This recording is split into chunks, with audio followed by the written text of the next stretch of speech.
اعوذ باللہ من الشیطان الرجیم بسم اللہ الرحمن الرحیم السلام علیکم ورحمۃ اللہ وبرکاتہ۔ فرسٹ ایئر کے طلبہ و طالبات کو اردو کی آن لائن کلاس میں خوش آمدید۔ اس امید کے ساتھ کہ آپ بہترین صحت کے ساتھ ہوں گے۔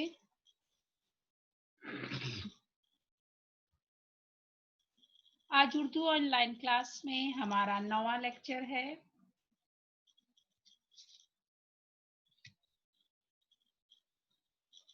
آج ہم کتاب کے ایک اور پورشن کا آغاز کر رہے ہیں، یعنی غزل کا۔ آپ کو شروع میں بتایا تھا کہ آپ کی کتاب کو مختلف پورشنز میں تقسیم کیا گیا ہے، جس میں مضامین تھے، مضامین، ناول، ڈرامہ اور مکاتیب جو ہے وہ شامل ہے۔ اس کے علاوہ حصہ نظم ہے اور پھر حصہ غزل ہے۔ حصہ غزل آپ کا پیج نمبر 159 سے سٹارٹ ہوتا ہے، 159۔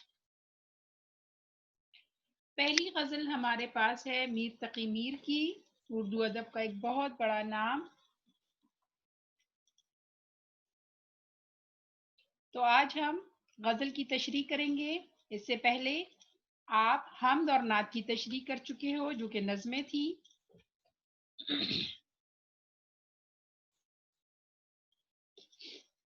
غزل کا تعارف آپ کو پتا ہے، آپ پڑھ چکے ہو 9th 10th میں بھی غزل کے بارے میں۔ غزل کیا ہے؟ سب سے پہلے اس کا تھوڑا سا تعارف دیکھ لیتے ہیں۔ غزل کا لفظ عربی زبان کا ایک مصدر ہے، جس کے معنی کاٹنا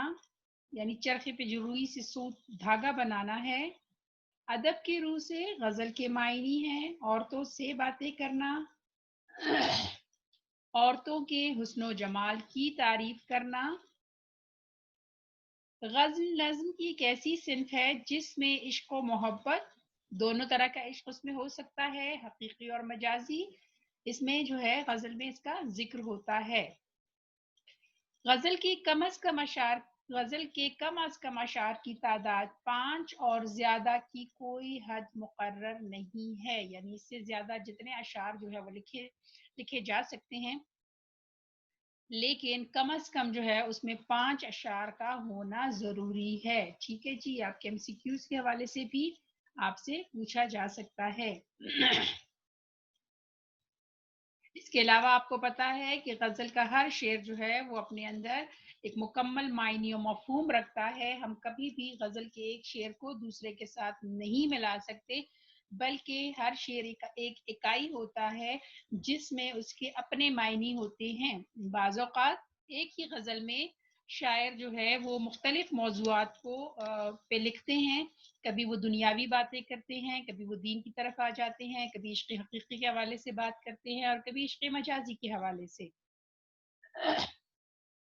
اس لیے ہم یہ کہہ سکتے ہیں کہ غزل کا ہر شعر جو ہے وہ دوسرے سے مختلف ہوتا ہے اور اس کے اپنے ایک مکمل معنی اور مفہوم ہوتے ہیں۔ اس لیے زیادہ اچھے الفاظ، یعنی ایک بہت ہم کہہ سکتے ہیں کہ شاعر جب غزل لکھتا ہے تو اس کو ایسے الفاظ کی ضرورت ہوتی ہے تاکہ وہ کم الفاظ میں اپنے معنی جو ہے یا اپنی بات جو ہے وہ اچھے طریقے سے واضح کر سکے۔ پہلے شاعر ہمارے پاس ہیں میر تقی میر، پیج نمبر 160 پر۔ پہلے ہم میر تقی میر کا تعارف پڑھ لیتے ہیں۔ میر تقی میر پیدائش ان کی ہے 1721 اور وفات ہے 1810۔ میر تقی میر کے اشعار جو ہیں آپ 9th میں بھی کر چکے ہو، لہٰذا یہ نام آپ کے لیے نیا نہیں ہوگا۔ میر تقی میر کی شاعری زندگی کے انقلابات کی ترجمان رہی ہے۔ اگرچہ بعض ناقدین نے میر کو قنوتیت کا حامل شاعر بھی کہا ہے، لیکن حقیقت یہ ہے کہ میر تقی میر کا تخلیقی شعور زندگی کی مایوسیوں کی نشاندہی کر کے بھی گم کر دینے والی یاسیت کی منزل سے نہ صرف فاصلے پر رہتا ہے